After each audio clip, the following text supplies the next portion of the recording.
వర్షం పడుతుంది. ఈరోజు వెల్కమ్ టు మై ఛానల్ మోక్షవేద. ఇప్పుడు మాకు అంటే వర్షం పడేలా ఉంది కానీ వర్షం పడట్లే. ఏంటి అంటే జస్ట్ ఇలా వచ్చింది బయటికి. ఎంత పెద్ద గాలి వస్తుందో చూడండి. కావాలంటే నా హెయిర్ చూపిస్తాను, ఆగండి. చూడండి గాయస్, ఎంత కరెంటు పోయింది కూడా. చూడండి గాయస్, మా తాతగారు కూడా రాలేదు గాయస్. మా తాతగారు రాకపోతే నాకు బాగా భయం వేస్తుంది. అసలు చాలా రాత్రి అయిపోయింది. అంటే చూపిస్తా చూడండి ఎలా ఉందో. అసలు ఏదైనా కనిపిస్తుంది సార్ గాయస్ మీకు. వెహికల్స్ ఓన్లీ వెహికల్స్ లైట్స్ కనిపిస్తున్నాయి కదా గాయస్. అంటే ట్రీస్ అంటే అంతకుముందు అంటే కొబ్బరికాయలు కింద పడ్డాయి, అంటే చాలా కింద పడ్డాయి. అందుకే ఇప్పుడు ఎలా ఉంటుందో ఏమో అనుకున్నప్పుడు మా తాతయ్యలు ఎలా ఏంటి వర్షంలో వస్తారేమో తెలియట్లే. ఇప్పుడు చూడండి క్లైమేట్ బాగుంది కదా.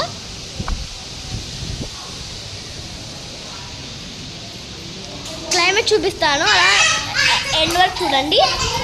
Okay guys.